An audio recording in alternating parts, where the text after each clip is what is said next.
Folks, we need to get ready for the next witness. By that means we have a couple things we need to do in the courtroom. Instead of having you sitting there and watch us fumbling around with electronic equipment, we're going to go ahead and have you go back to the jury room for just a moment. We won't be very long. Please do not discuss the case. All right, jury, that's it. Do you want to call Tanya? Bring over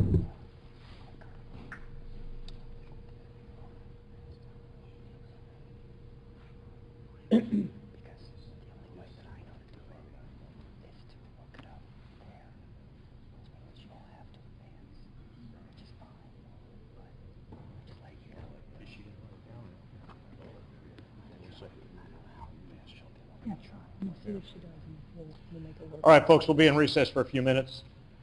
Remind me, Mr. Adaku, when we go back on the record before we bring the jury in, we'll put whatever you want on there. Yes.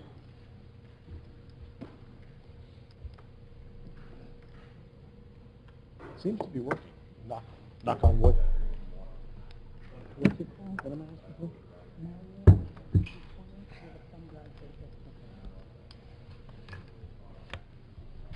Where did mine?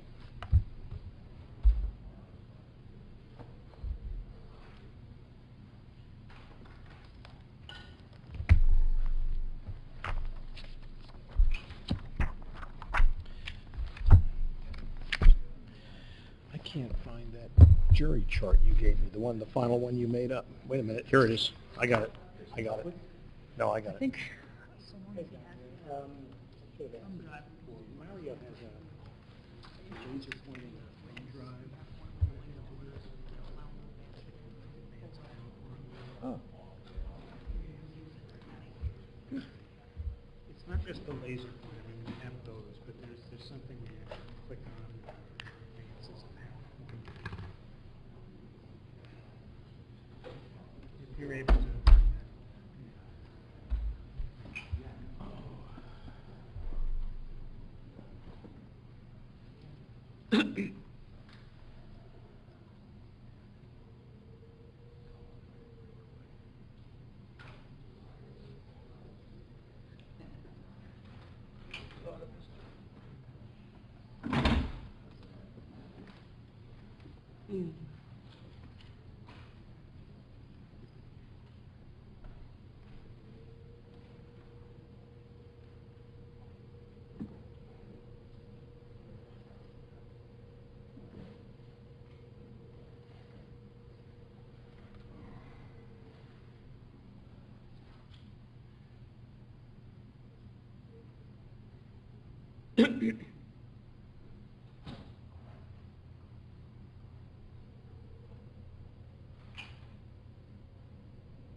Okay. I assume I don't have to make any further renewals throughout the course of the testimony? State any objection to that, a continuing objection? No objection. All right, thank you. All right, let's go ahead and bring our jury in, please.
Please be seated.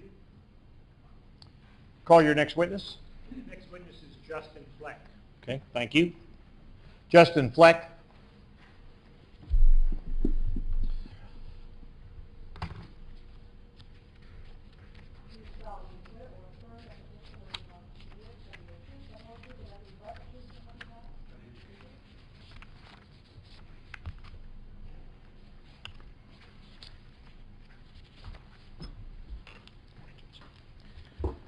Thank you for joining us, sir. I'm going to ask you to be about 2 to 3 inches from that microphone, if you would. Would you introduce yourself to the jury and spell your first name and last name for the court reporter, please? My name is Justin Fleck, F-L-E-C-K. And where are you employed, sir? The Federal Bureau of Investigation, or FBI. How long have you been there? Around 8 years now. And do you have a particular job there at the FBI? Yes, sir. And what is that job? My principal duty is I'm a supervisor of a violent crime squad down in South Florida. I'm also a member of the cellular analysis survey team. What is the cellular analysis survey team? It's a group of FBI agents and some task force officers that are certified. There's about 40 of us in the country. We analyze historical cellular records and we geospatially map their whereabouts. What are historical, you said historical cellular call records? Yes, sir. What is that? They're essentially it's very similar to your cell phone bill that you might see. So what we get are for each phone call and text message, and sometimes even when you're looking on the internet from your phone, the phone company captures what cell tower your phone used. So not only will it tell the parties that were associated with the call, the date, time, the duration, the unique thing that law enforcement is able to get through a court order signed by a judge is the cell tower that was used to complete those calls, which enables us to tell the general whereabouts of the phone at that date and time. What sort of training and experience have you had to be a special agent with the cellular analysis survey team? It's about an 18-month to 2-year training process. It's about 500 hours of training. We are taught by other FBI agents, by private industries that work for the cellular industry, and we also get trained by the cellular providers themselves. So AT&T, Sprint, T-Mobile, Metro PCS, Cricket, Verizon.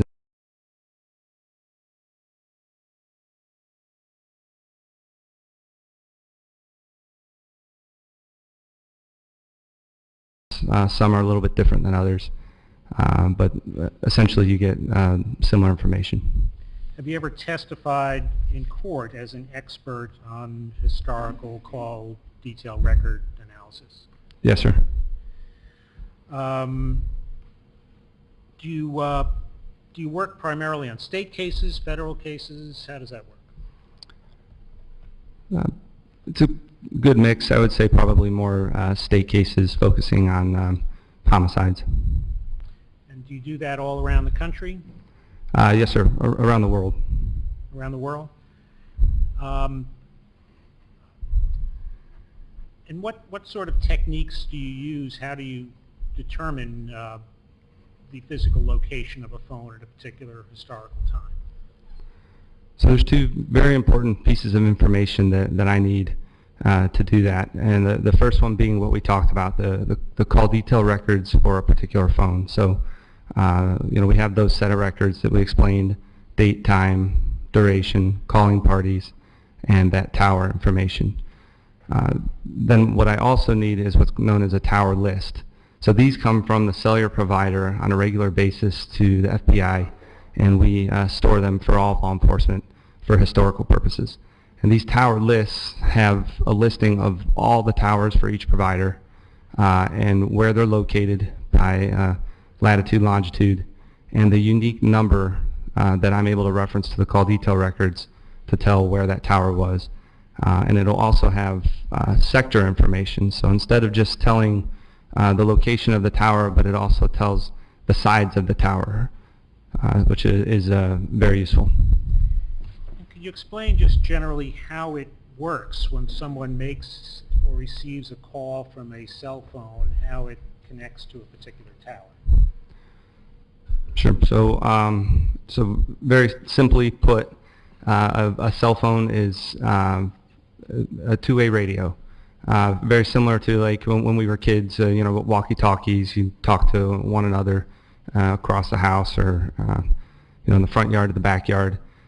So it's a line-of-sight technology that uses radio frequency. The difference between cell phones and these walkie-talkies we had is that instead of each cell phone talking directly to another cell phone, it goes through a cell tower.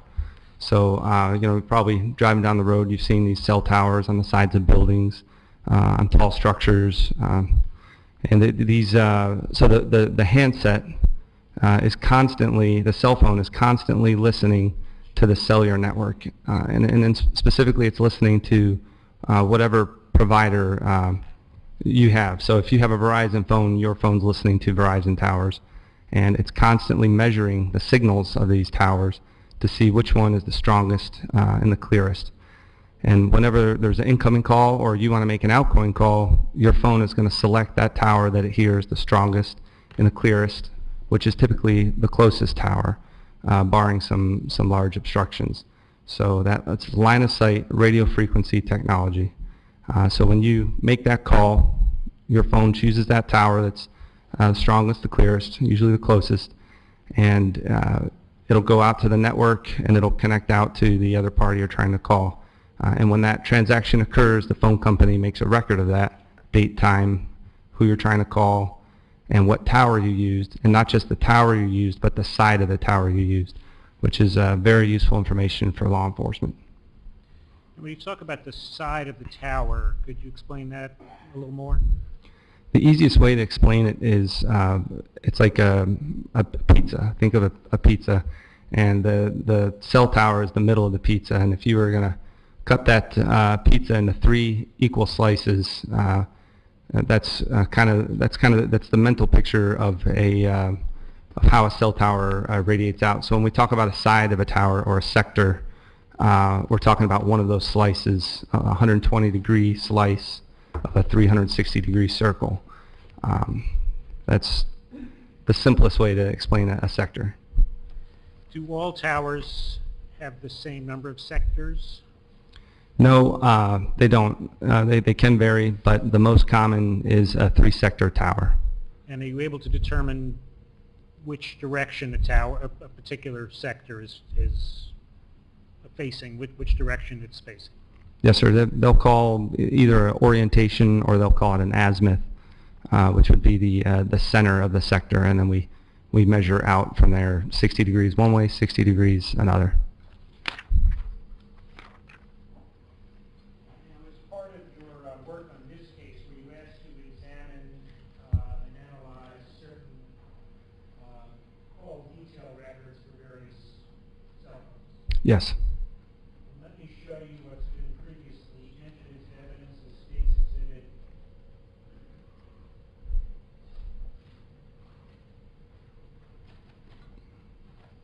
I'll try to keep these in order. Let's see, State's Exhibit 48, which has been described as cell phone records related to Bessman Okafor. You looked at these.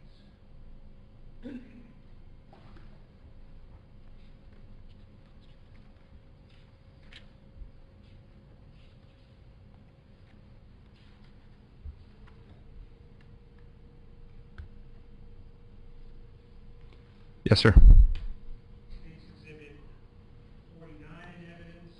By the way, what cellular provider for those? This is Sprint call detail records. And what's the phone number? It's 407-221-7378. Let me show you what's been entered as evidence of State's Exhibit 49. This is something you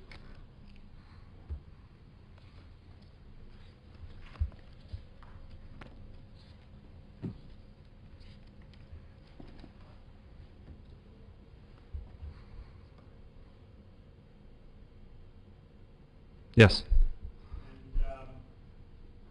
what cell phone is that for?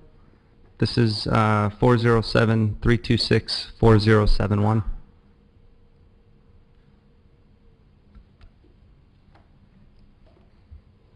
And these have been previously identified as belonging to Emmanuel Wallace, is that right? Yes, sir, that's correct. Next is State's Exhibit 50, which has been identified as cell phone records belonging to Dial Godfrey.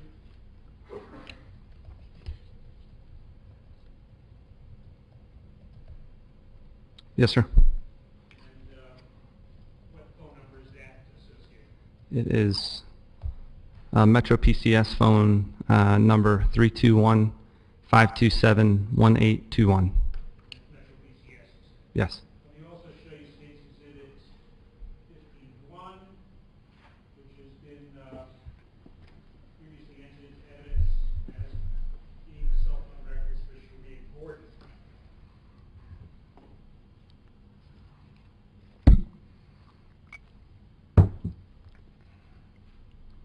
Yes, sir. And what phone number is that associated with?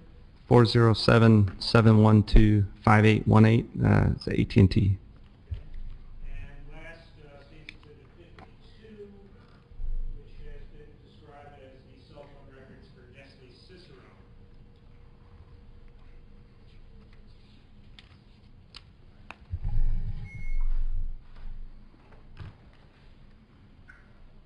Yes. And what phone number is that? 321-217-5312. And what company is that? These are also Sprint records.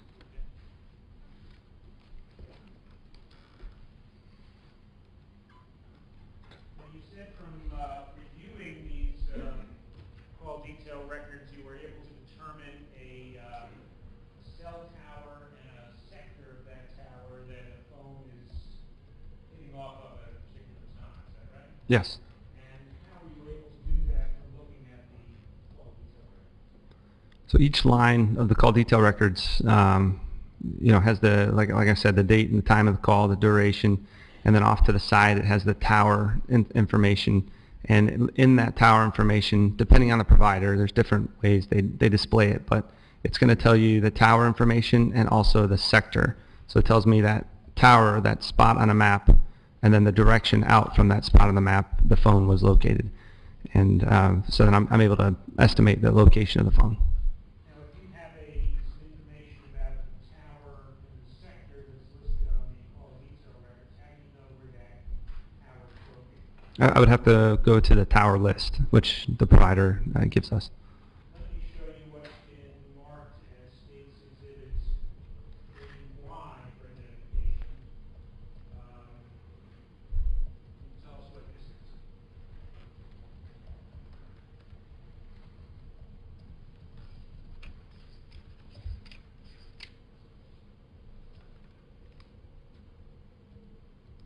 This is a tower list for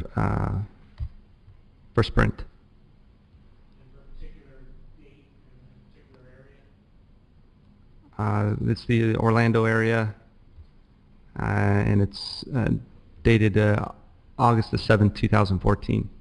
But the list is for a particular time. Let me see.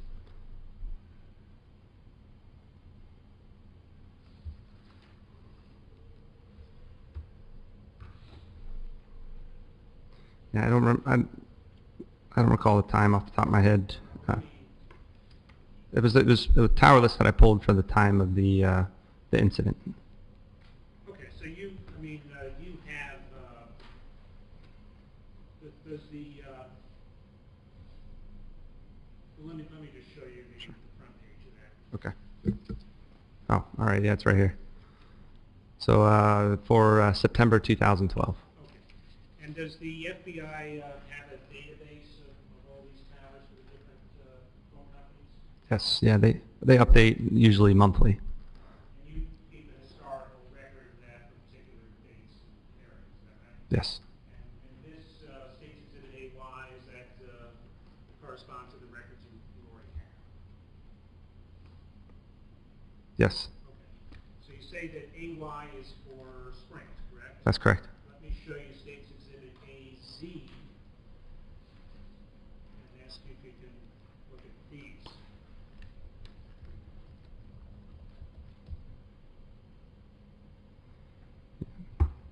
Yeah, this is a Metro PCS tower list. Looks like for the entire state of Florida. That's also for September of 2012. Yes. At this time, I would offer to have State's Exhibits AY and AZ. Have you shown them to council?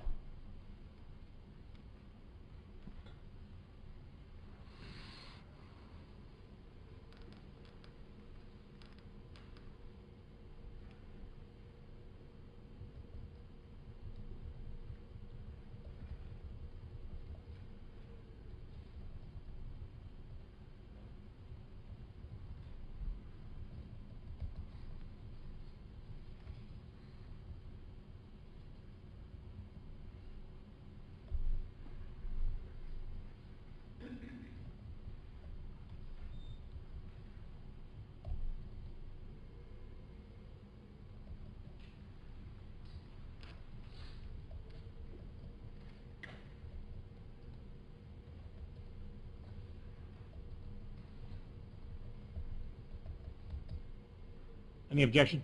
All right, they'll be admitted as the next two numbered exhibits. Thank you. Go ahead. Thank you.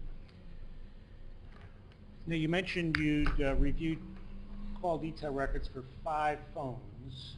You mentioned that Mr. Okafor's, Mr. Wallace's, and Mr. Cicerone's were all Sprint. Right. You mentioned that Mr. Godfrey was Metro PCS, and we've just admitted the tower list for Sprint and Metro PCS. You also mentioned that Sharia Gordon was AT&T. We have not admitted a tower list for AT&T. Restate, please. What about AT&T? Is there a tower list for AT&T? We have them, but we don't need them. In their unique case, AT&T, with the tower information, embeds the location and the orientation of each tower. So it's right on the call detail record. Correct. In terms of the historical call data analysis, does the CAS unit, can I call it that, CAS unit? Yes, sir. Do they do anything other than reviewing past records? Yes. Yeah. We actually didn't start off reviewing historical records. We started off locating people real time, usually violent fugitives. The program kind of started on a fugitive squad. So as we were looking for a subject that was wanted, we would be able to get their cell phone records in essentially real time with the use of a pen register. And so it's historical, but a matter of seconds after a call's made. And so using this information, we were Overruled. You may continue, sir. So using this information, we were able to estimate a location of where we thought a phone was and direct surveillance teams to that area. And then the surveillance teams would then locate the subject. We also used this technique for missing persons.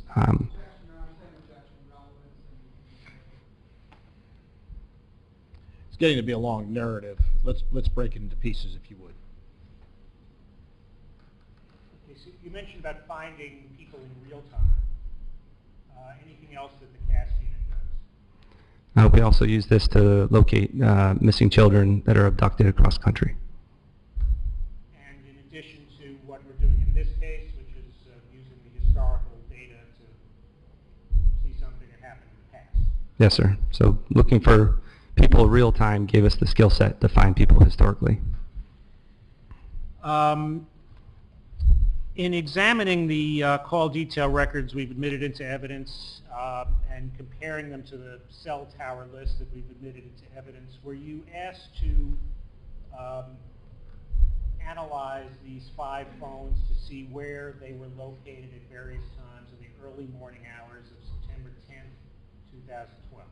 Yes.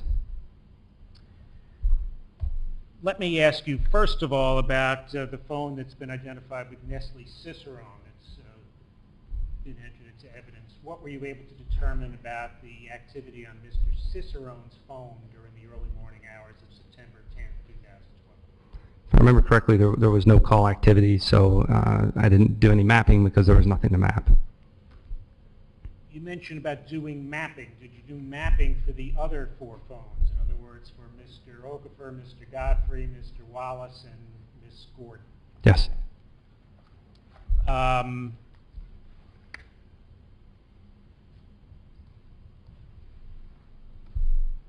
me show you State's Exhibit BZ.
Let me show you what's been marked as State's Exhibit BZ. Is this the mapping that you testified about?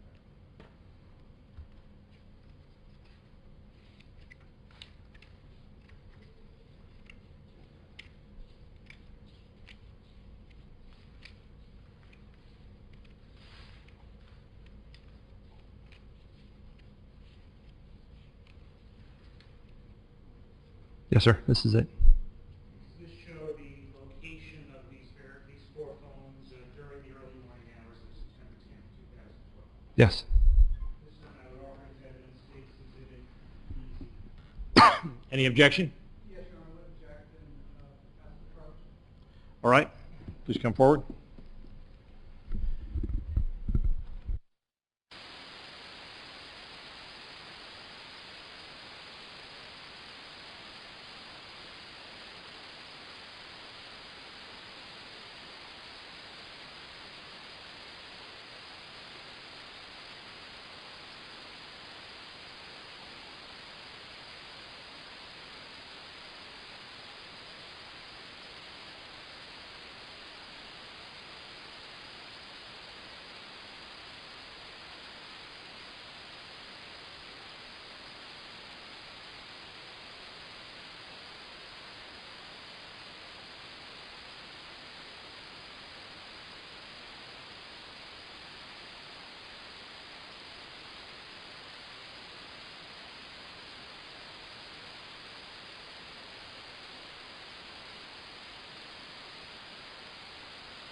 Court's going to withhold ruling on that objection at this point.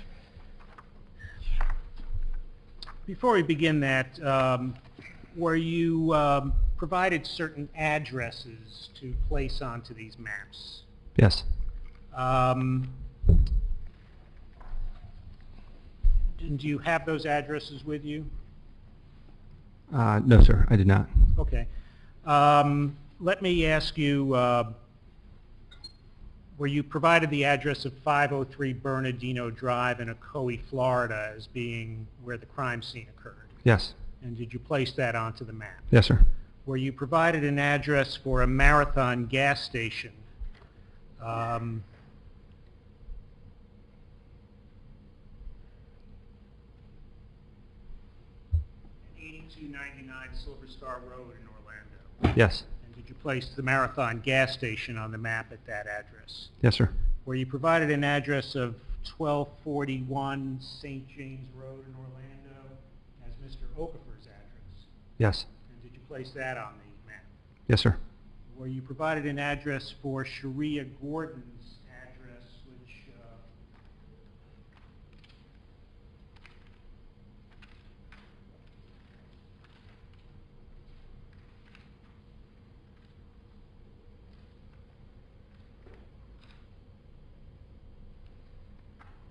1219 West Cypress Street in Orlando?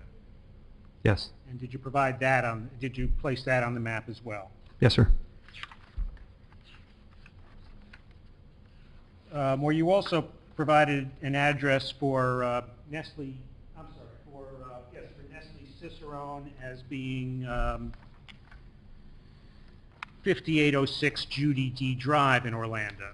Yes. And did you place that on the map? Yes, sir. Were you also provided an address for Emmanuel Wallace's 8016 Equitation Court? Yes. And were you also provided an address for Donnell Godfrey Yes. as don't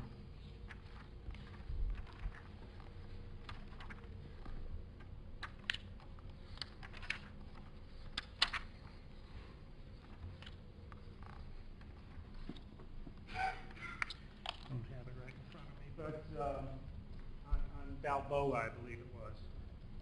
That sounds correct. Okay. At this time, I would ask that Mr. Fleck be, that well, again, I would ask to, at this time, enter into evidence States Exhibit BZ for identification. You may.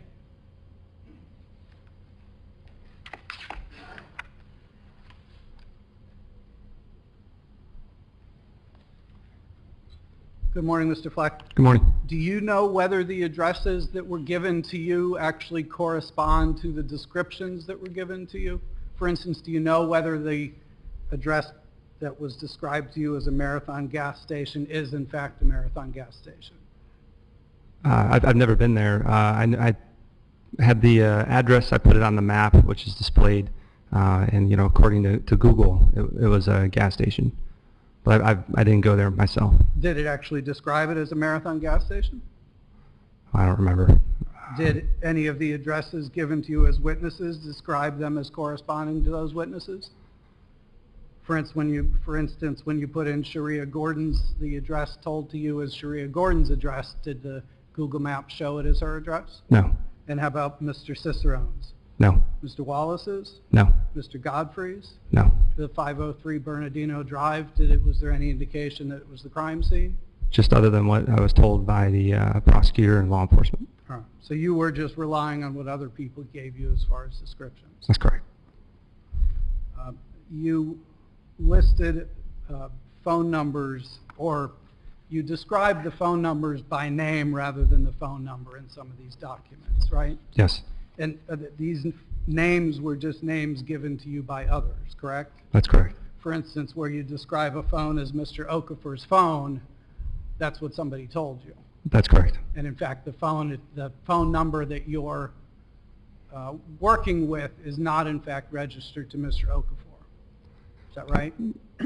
I would have to look at the subscriber information. I don't recall, but Do you have that? It's one of the court documents and evidence.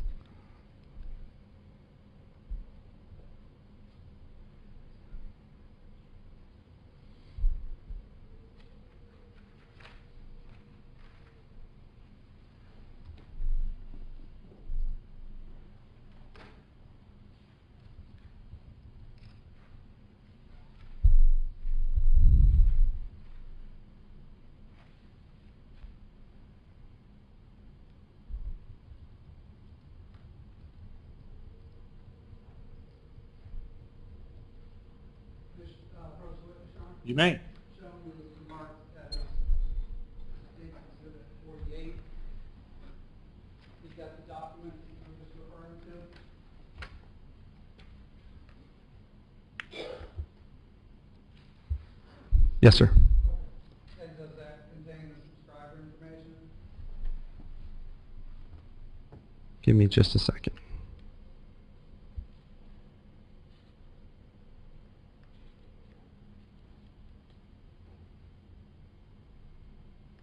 Yes, it does. Yes, sir. So it is not Mr. Okafor who's the subscriber, correct? No, sir, it's not. Is there anything in that document that describes the owner or user of the phone as Mr. Okafor? No, sir. Okay.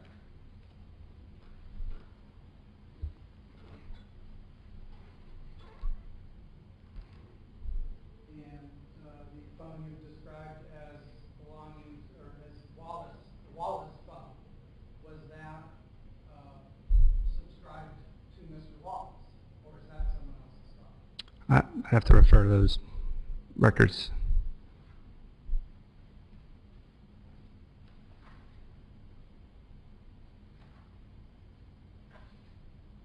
You show you it's been marked as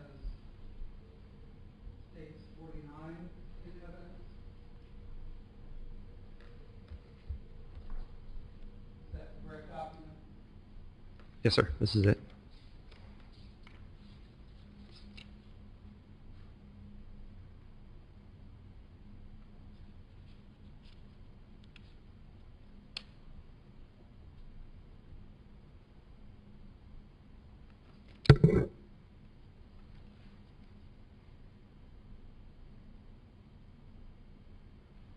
I don't see Wallace's name in this.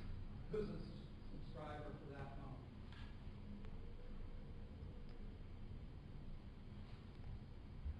Looks like Love Act 01. And that's the phone number ending in 4071. Is that right? Yes, sir. So it's the phone that in your maps you refer to as Wallace's? Correct.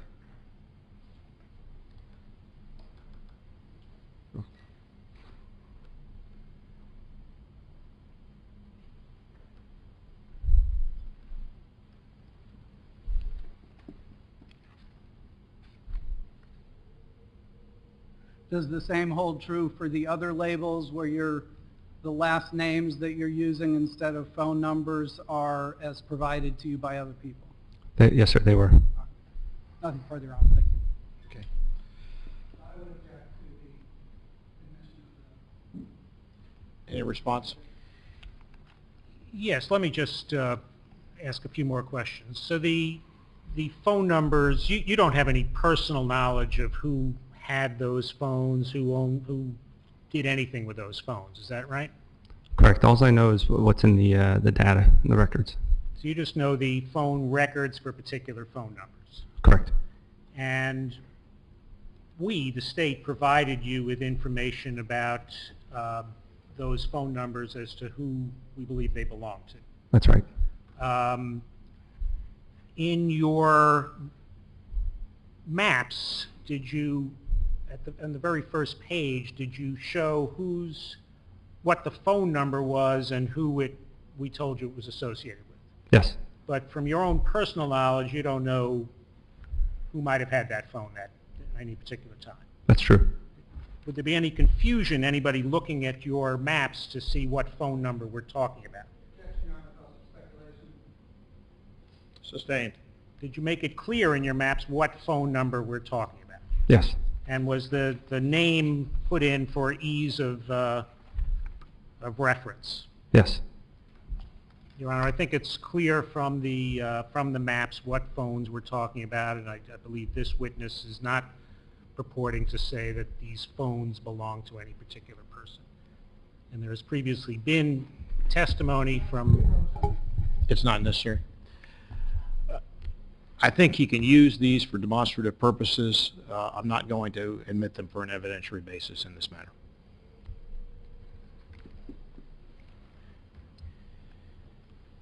Could you prepare a PowerPoint that would show to the jury what, where these phones were located during the early morning hours of September 10th, 2012? Yes. Your Honor, at this time,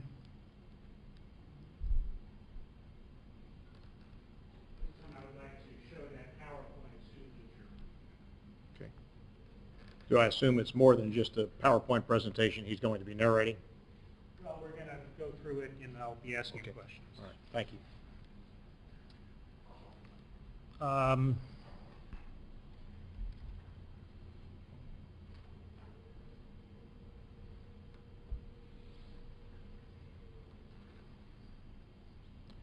Folks, is all of your screens on?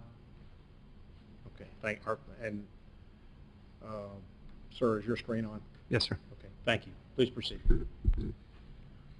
This is the first page of your PowerPoint. Yes, sir. What does this show? It's showing the cell phone numbers that I was able to map. There were some call records during the time in question. The provider for each phone number, and then the name that was given to me that was associated with the phone number. And you also have different colors. What's the purpose for having everything in a different color? So I've found through my experience that you know, the more phone numbers we analyze on a map, the more complicated it gets. And so in order to try to simplify it for the jury and for the court, I've tried to color code each phone number. So the first phone number you have listed here is 407-221-7378, Yes, sir. and that's for Sprint, you've previously testified. Correct. And that's the phone that we told you is associated with Bessman Okafor. Correct. And that's in yellow. It is. And what's the next phone number? 321-527-1821. And that's Metro PCS. Yes, sir. And that's, we've told you, is associated with Donnell Godfrey. Correct. The next one is what? 407-326-4071. And again, that's what phone, what company? Sprint. And we told you that's associated with Emmanuel Wallace. Correct. And the final one is what? 407-712-5818. And that's AT&T. Yes. And that's Sharia Gordon. Yes, sir. And Sharia Gordon's in green and Emmanuel Wallace is in blue. That's correct. Okay, can we go to the next,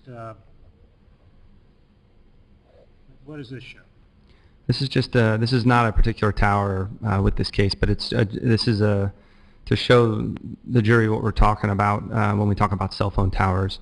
And even with this tower, you can almost see the three sides of this to get that idea of the sectors of the tower, how we're able to tell the direction from the tower. So I think it's a good demonstration of it. Okay.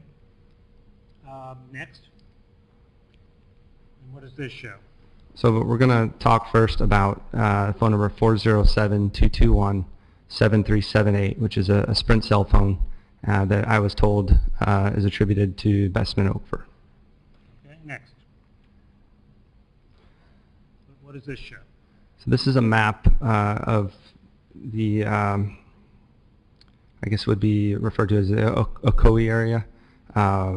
We've got over here with the gold star is the location of the crime scene. 503 Bernardino Drive address. It is, and I left out the addresses because you'll see in a little bit the map gets very crowded quickly. So I'll just be referring to them by name. All right. Next. So all these blue dots on this map are the locations of Sprint cell towers.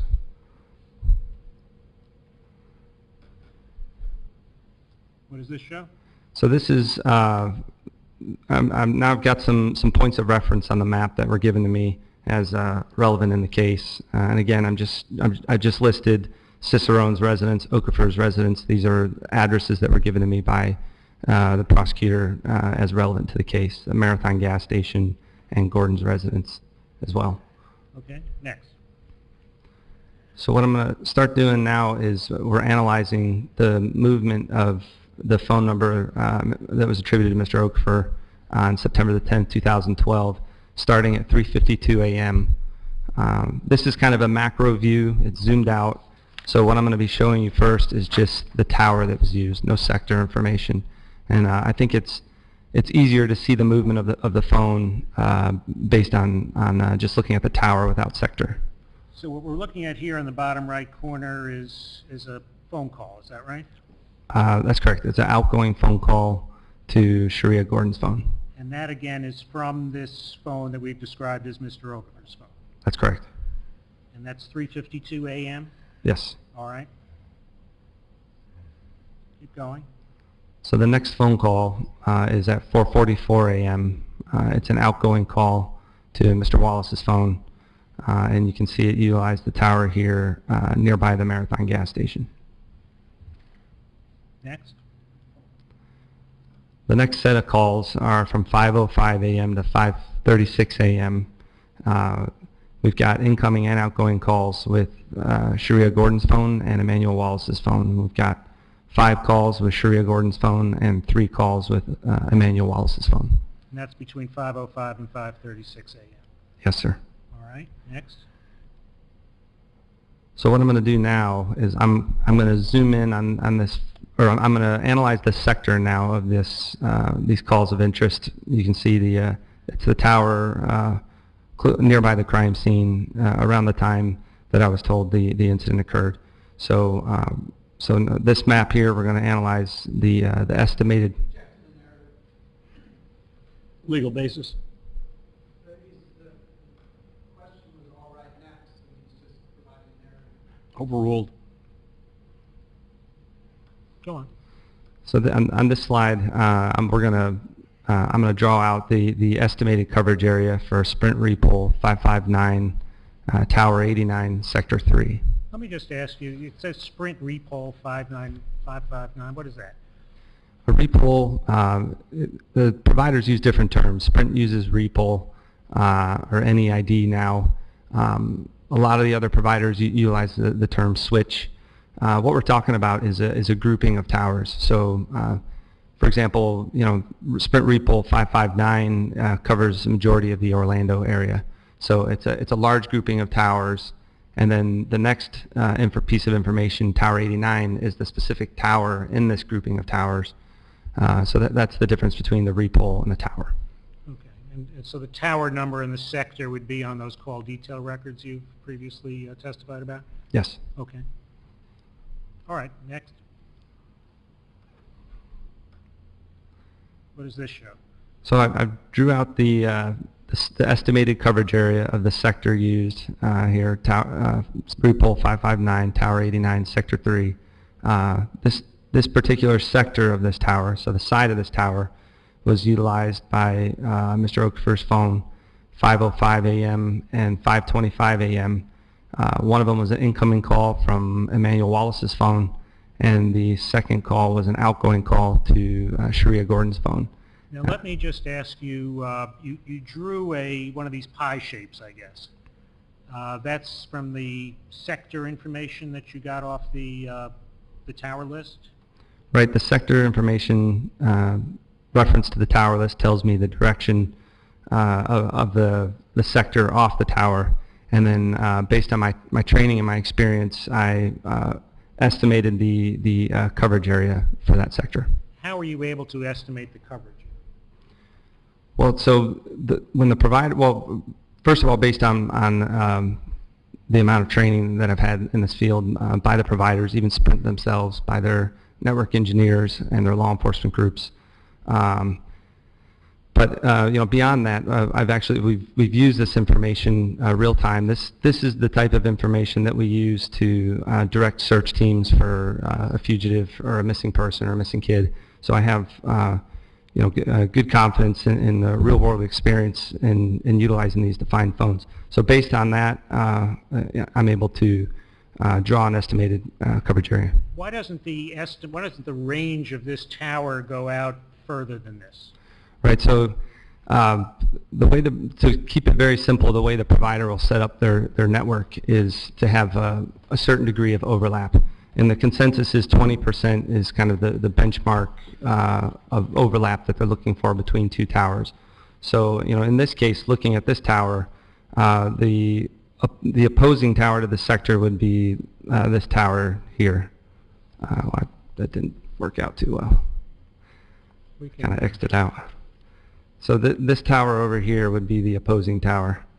So when the engineer sets up this area, he's going to set it up to where these towers overlap each other. Response? It's not speculation. This is based on his expert opinion from his training experience. Objection's overruled. So the provider is going to set this up to have a degree of overlap between the two towers. And it's a very simple concept when you think about it. When you're on your cell phone and you're talking and you're driving down the road, your call doesn't drop every time you move from one tower to the next. It hands off smoothly and seamlessly, and more so nowadays than they used to. And this is because of this overlap between the towers. So the phone can do a handoff. Another easy way that kind of helps me understand this when I was being taught was they set it up very similar to a sprinkler system, when you're wanting to irrigate your yard. And you'll set up your sprinkler heads where there's a little bit of overlap between them, but you don't want them shooting over each other because it's just kind of a waste of water. So you try to set it up where you have a little bit of overlap. You don't want any brown spots. Cell phone companies don't want any dead spots. So based on this technique and this information, we estimate out to the next tower over, and then we figure out 20% degree of overlap.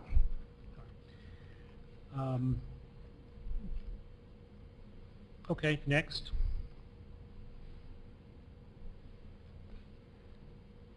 So in other words, I'm sorry, if we can just go back. Sure. So this shows Mr. Okafor's phone, 5:05 a.m. at the tower and sector covering 503 Bernardino Drive. Is that correct? Yes. All right. Next.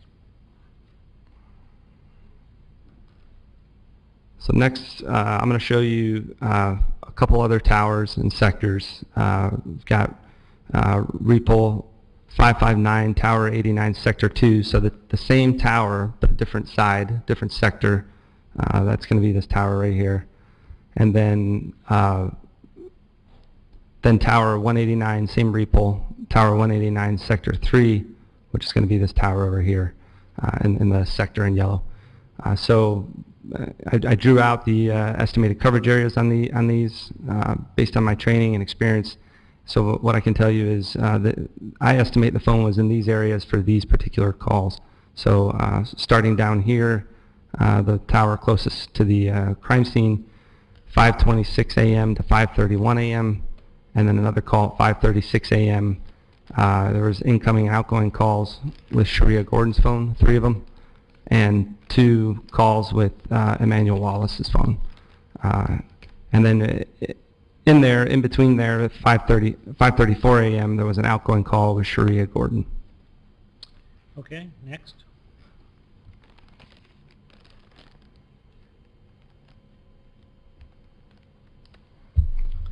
What does this show? So the next call is not till 5:51 a.m., and you can see the phone moved to the east. And it's now hitting this tower over here, which is going to be Sprint Repol 559, Tower 149, Sector 2. It's a 5:51 a.m. call, it's an incoming call, and utilized this sector pointing south. I drew out the estimated coverage area. I would estimate the phone was somewhere in that area at that time. Okay, next.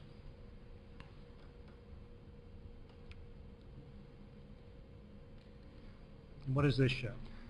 So next, we're going to look at the phone number that was attributed to Donnell Godfrey, 321-527-1821. It's a Metro PCS cell phone. Okay, next. What does this map show? This map's just an overview, same general area, and it's showing this time the red circles are Metro PCS cell phone towers. You can see they have a lot. Seems like a lot more in this area, but what they do is they just spread out the antennas a little bit more than Sprint does. And you've also showed the crime scene. That's 503 Bernardino Drive in Ocoee. That's correct. All right, next. You put another address in here, I see, is 1446 Mercy Drive. Yes. Okay. Anything else on this map? Yes, sir. So it's going to start. I'm going to do that macro view again, the zoomed out, and we're going to look at the movement of the phone with no sector analysis at first until we get into a location of interest. So what I can tell you is at 1:07 a.m. Mr. Godfrey's cell phone utilized this tower circled in red at 1:07 a.m. to make an outgoing call to Emmanuel Wallace. Next. Then at 1:34 a.m., Mr. Godfrey's phone utilized this tower to make a call, outgoing call to Emmanuel Wallace's phone. And next. From 2:33 to 4:19 a.m., Mr. Godfrey's phone utilized this tower and to make calls, including outgoing and incoming calls with Emmanuel Wallace's phone, 5 of them. 5 of them. Next. And the next activity is not till 5:19 a.m. You can see the phone moved west of the crime scene here. 5:19 a.m. it utilized that tower there. And what's next? So we're going to take a closer look at that tower and specifically the sector used of this Metro PCS tower, 5:19 a.m. So what I did is I drew out, in this case, instead of a repole, Metro PCS calls it a switch. So the switch is Jacksonville, the tower is 475, and the sector is 2. I drew that out there. And this shows Mr. Godfrey's phone at 5:19 a.m. in an area, in a sector covering the crime scene at 503 Bernardino Drive. Yes, that's correct. And this, is this a 6-tower, a 6-sector tower or a 3-sector tower? This is a 6-sector tower. Okay. What's the next slide?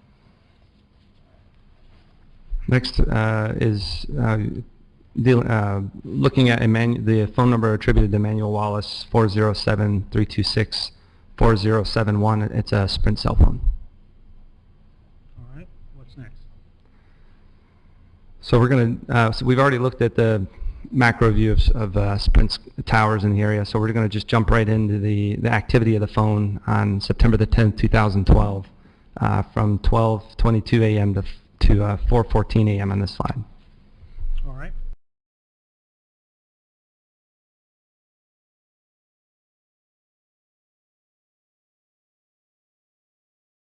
Incoming calls included in there is one call with Bessman Okafor's phone and 5 phone calls with Godfrey's phone. Then at 2:28 a.m.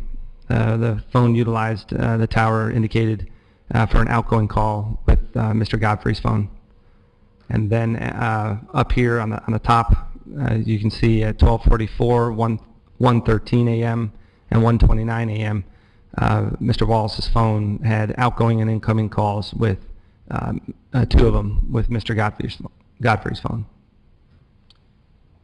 Next. Then at 4:14 a.m.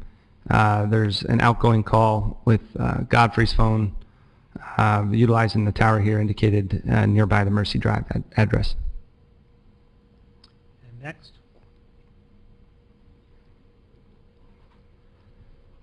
So at 4:44 a.m., Mr. Wallace's phone utilized the tower indicated here for an incoming call with Bessman Okafor's phone. Next. And then at 5:05 a.m., the phone had moved a little bit west and utilized the tower here. 5:05 and 5:26 a.m., there's outgoing and an incoming call with Bessman Okafor's phone. And next.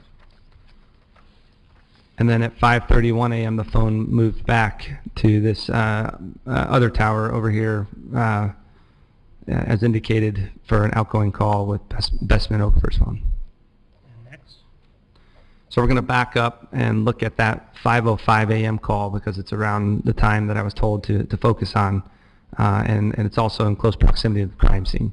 So I wanted to do a sector analysis on this tower activity. So what I'm going to show is Sprint Repole 559, Tower 89, Sector 3, which, if you remember, it's the same tower and sector utilized by Mr. Okafor's phone around this time. So I drew out the sector again using the same principles to estimate the area of the phone, the estimated area of the phone when that call was made. That's indicated in blue. And again, that's showing at 5:05 a.m. Mr. Wallace's phone in a tower and sector covering the crime scene at 503 Bernardino Drive. That's correct. All right. Next.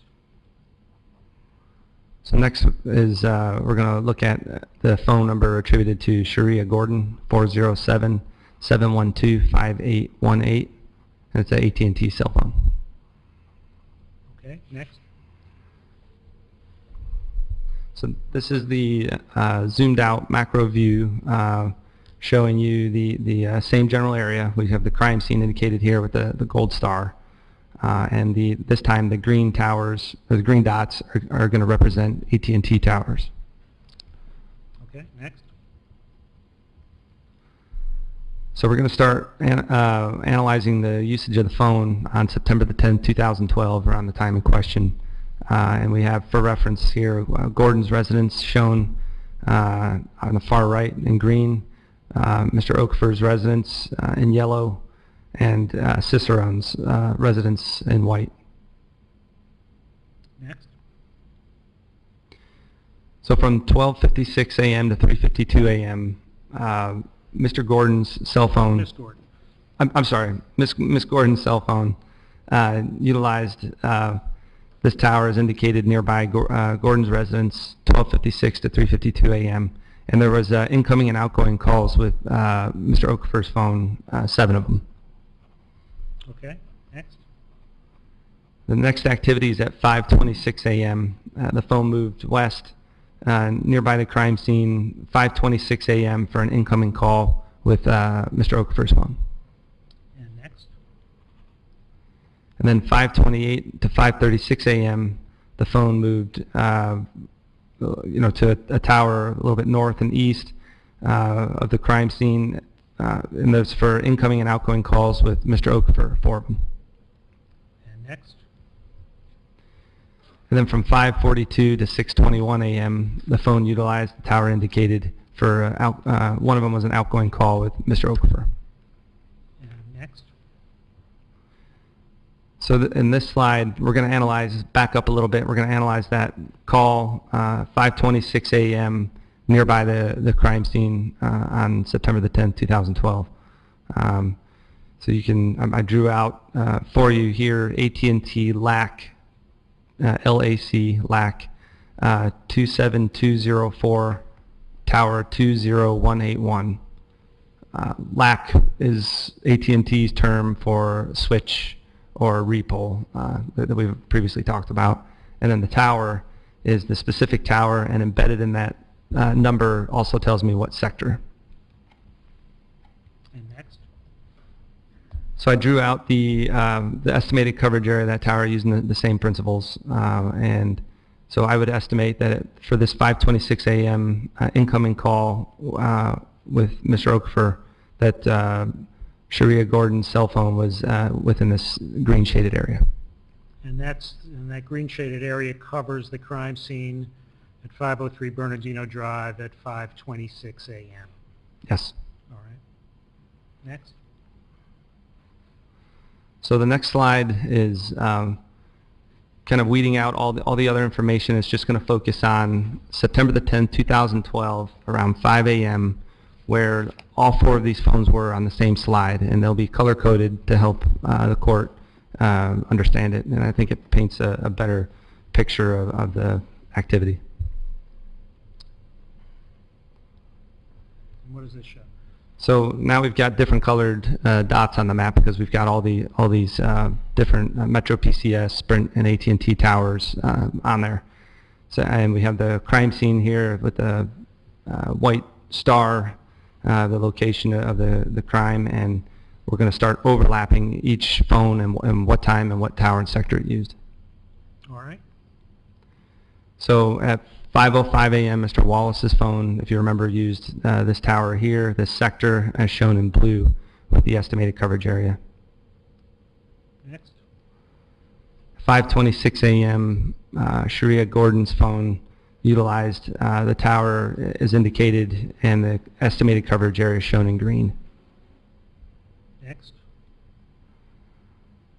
Mr. Godfrey's phone, 5:19 a.m., utilized this Metro PCS tower as shown, highlighted in red, the estimated coverage area. And next. Mr. Okafor, as you recall, used Mr. Okafor's phone, utilized the same tower and sector as Mr. Wallace's, so that's laid on top. I did a little bit of offset so you could see both of them under there, but it would be the same estimated coverage area, 5:05 and 5:25 a.m. And so this shows Mr. Okafor's phone, Mr. Wallace's phone, Mr. Godfrey's phone, and Ms. Gordon's phone, all at different towers, all of which cover the crime scene between 5:05 a.m. and 5:26 a.m. Yes, Thank you. Is that the end of the slide presentation? I believe so. Yes, sir. All right, thank you.